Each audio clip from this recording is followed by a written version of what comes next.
Sa akon amigo kag mga amiga sa subong nga oras, padayon kita sa aton live session pero sa wala pa, mainom usa kita kape.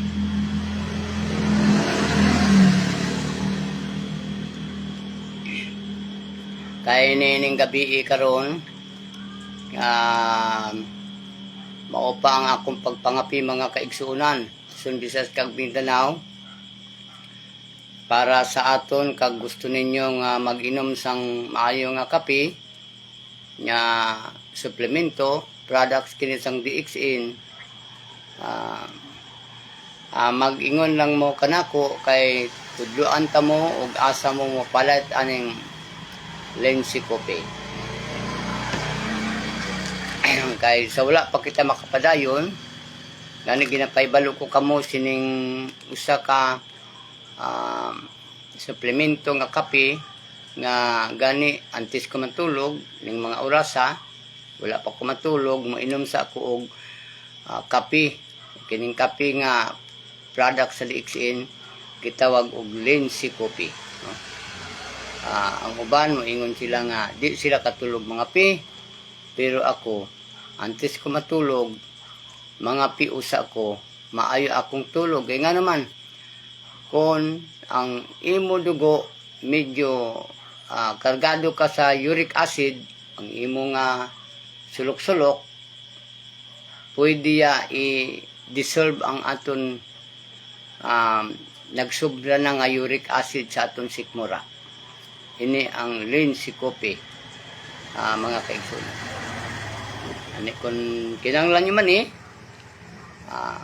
sister, nakalimot gali ko sister. Amalin Tanudra, nakalimot ko pag-chat sa imo account. Pasensya na gid kay wa pa ko makadumdum kung mayroon ba dyan sa Sambuanga. Hindi pa ko nakapagtanong sa ating kapatid ngayon. Sagad na mong search sa kwan sa DXN o sagad na sila mag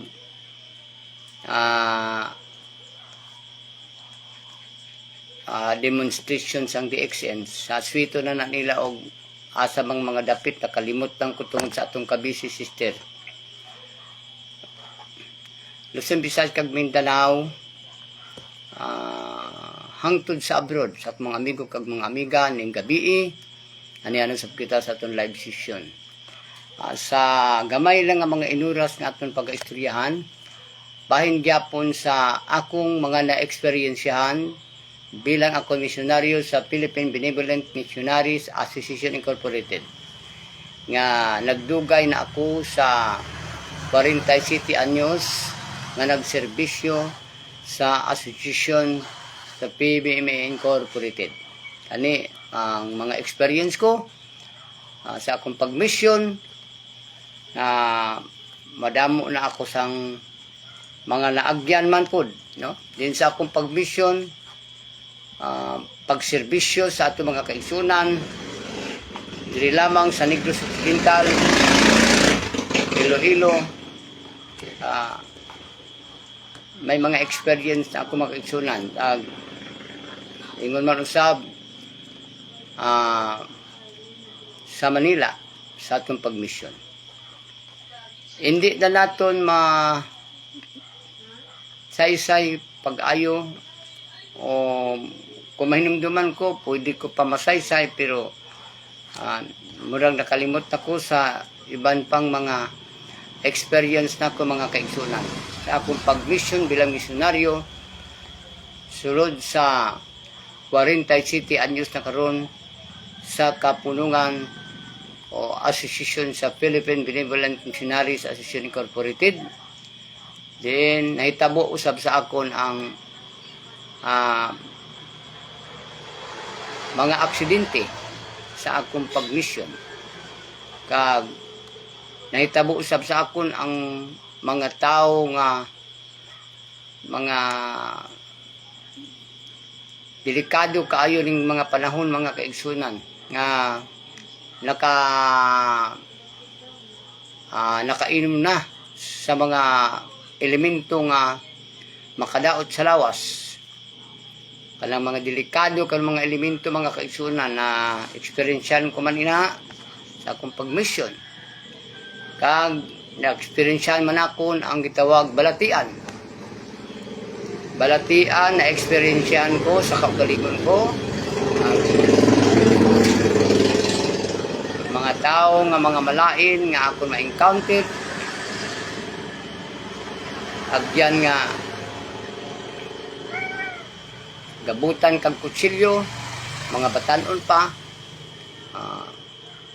Kung sa man day imong mahimo, paggabot sa imo sa kutsilyo ti dalagan, maunsa man day ka. Wa kaasir ang anting-anting. Mauna mga igsuon. Dusa sa akong pagmisyon na aksidente usab sa salakyan. Kanang mga experience na ako sa akong pag-mission, pero nga nung nagpadayon ako sa pagserbisyo, doon na lang yung mga butang o sekreto kung ano nga nagpadayon ako sa pagserbisyo sa Kapulungan PBMA. Hindi buot silingon, ngayon akong pag-istorya diri, nag-advertise ako, kag nagapaganyat ako sa tao. Outsider ka man, membro ka sa PBMA, missioner ka, ining akong istorya para ni Satanan. Atong akong mga kaigsunan sa asosisyon, kung ugaling, kini akong istorya, nakauyon man kamo, makahatag ako kaninyo og mga maayo nga balita. Lagi kaingon ko na, hari kita sa social media para dili buot silingon na mag-advertise kita diri o magpadaghan kitag like o i-share ang aton istorya. Hindi ang buot silingon sina, kundi ang buot silingon amo ang paghatag ko kaninyo og istorya para sa pagpaybalo sa itong mga kaigsunan, mga dili members PBMA nga suspitsyo sa asosasyon, nga ang asosasyon kulto, ang asosasyon panulay, ang ilang master hari sa mga engkanto, ang ilang master magikiro. Maay na lang ito nag-magikiro. Ang ilang master hari-hari sa mga engkanto, magikiro, nakatuon sa India. Maunang mga istorya nila, mga kaigsunan. Pero pasalamatan ta sila ang atong mga igsoon, maglait sa atong mga ginahimo kay wala pud sila makasabot og unsa man ang Kapulungan PBMA og ang asosasyon sa PBMA. Gani og kun ugaling aduna man kamoy makita ang asosasyon nga katulad sa PBMA, wala mo'y makita diya kay ang asosasyon sa PBMA lain sang iban nga asosasyon. Kung ikaw usa ka kamembro misyonaryo, diplomasiya ka sa pagkamisyonaryo, o ang imong gisunod amo ang pagtuman sa balaod sa Dios o balaod sa gobyerno. Sino man imong magtutudlo? Si Divine Master Ruben Edere Eccle Sr. Si Master Ruben B. Eccle Jr. ang akon magtutudlo sa Philippine Benevolent Missionaries Association Incorporated. Sila ang magtutudlo. Natural lang. Kay kitawag kitag mga misyonaryo o misyonarya kay ang atong diploma, missionary. Sino atong maestro? Si Ruben Ecleo ang atong maestro. Mao kana ang tinuod mga kaigsunan. Moingon ang uban, dili na pwede maulaw ka. Nganong isagi man imong istorya ang PBMA. Dugay na ang atong kapunungan, na-elaborate na sa social media. Okay ni, ang akong istorya diri, wala ko ilang istorya. Kundi ang akong experience kay Balu, wala balaan sa PBMA Incorporated. Wala man ang akong istorya diri. Hindi para pagpaganyat, para nga kumbinyo ng tao, kay ang asosasyon, why sa role, nga mag-advertise kag magkumbinyo og tao. Kay, dili lalim kung usa ka ka-membro sa PBMA. Dili lalim kung ikaw isa ka misyonaryo. Nagserbisyo ka nga walay bayad. Nagserbisyo ka nga voluntary.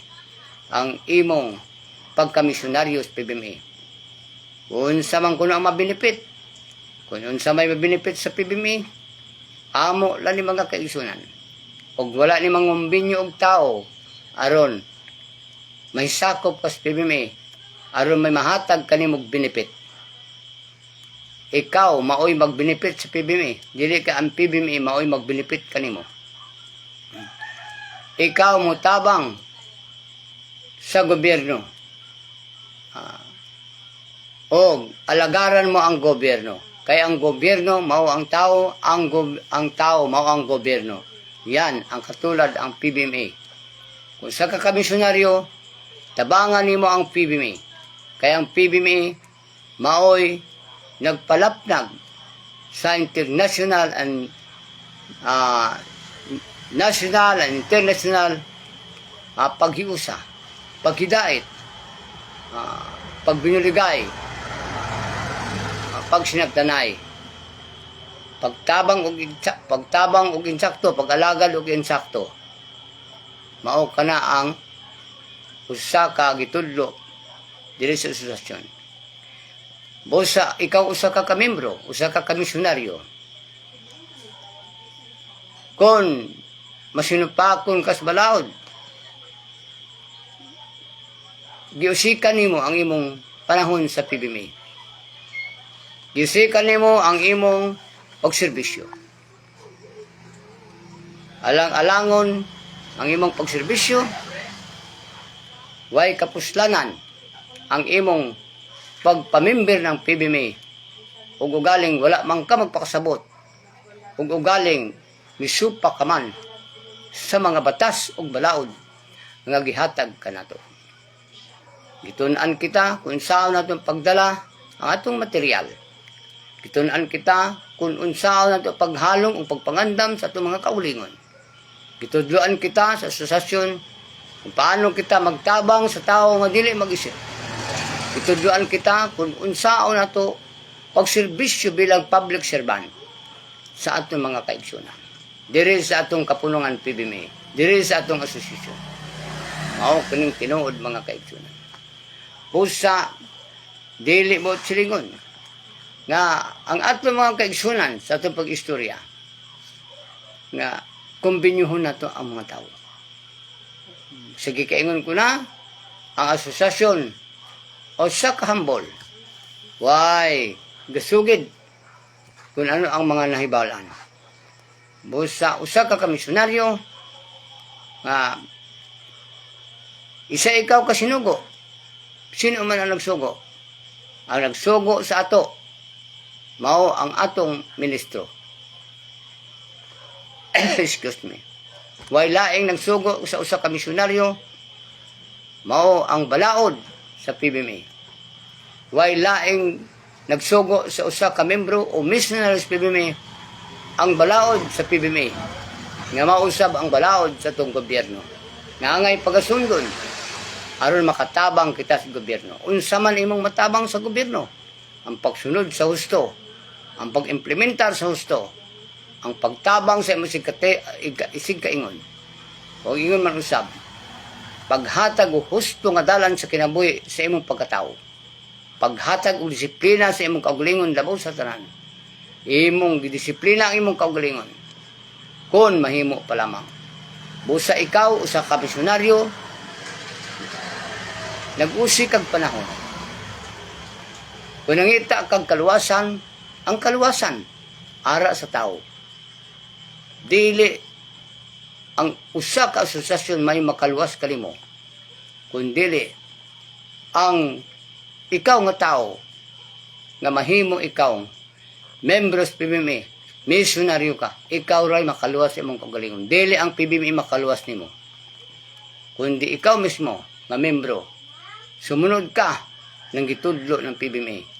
Sumunod ka sa magitudlo sa balaod sa Diyos o balaod sa gobyerno para ligtas kita mga kaigsunan. Kay bisan pa man, naghimo ka man og matarong o dautan ka man og hukman kaling kalibutan, ang kamatayon sa giingon ko na, way gipili bisag matarong ka o dautan ka man, way gipili. Mao ka na maigsoon nga usahay hadlokon ka sa imong pareho, hadlokon ka sa imong sigkaingon. Ngano nagpamiyembro man kada sa PBMI nga kanang maabot ang time nga dili ka mag-ayos balatian ug magmasakit ka. Kay basta misyonaryo ka kuno sa PBMI, magmasakit ka, dili ka mag-ayo. Mao kana ang istorya nila. Mao ba? Dili di ay mag-ayo ang misyonaryo kung membro sa PBMI. Kung ikaw membro sa PBMI, kung magmasakit di ay ka, dili di ay ka mag-ayo. Ayaw kung patuwa na mag-igsuon. Kay daghan man dira mga dili mga membro sa PBMI. Ha? Nagkalisod-lisod man sila. Pag abot sa balatian, madautan ka man og maayo. Mga igsuon. Walay gipili kung hukman kala sa Dios. Ngano man nagpamembro ka pa man sa PBMI, na dili man sa imo makaluwas ang PBMI. Ha? Huna-huna abay igsuon. Kalungon sa imong pagpamembro sa PBMI nga dili man makatabang nimo. Siguro abay igsuon kung membro ka sa PBMI nga makatabang nimo. Mao kani ang istorya nato karon igsuon. Pinautunta nga kini akong balita og mga istorya kani makahatag kaayon, membro ka sa PBMI, misyonaryo ka sa PBMI. No? Ug dili ka ma-membro sa PBMI, ayaw ingna nga gidani ka. Ikaw nga nagtan-aw, ikaw nga nagpamati. Ikaw ray hukom, ikaw ray husgar. O ang akong bang istorya, husto ba o dili? Mao kini karon nga ako'y palanog diya sa kahanginan, kung diin man maabot kining akong tingog. Sa akong mga amigo kag mga amiga, ayaw po niyong ingna nga ako, mga saba kanunay diri sa social media.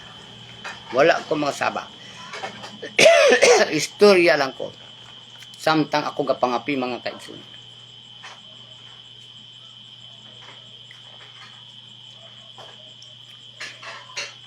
Sa akong mga amigo kag mga amiga, Luzon, Visayas kag Mindanao kung sa abroad man. Dagang salamat. Maayong gabi sa liwat.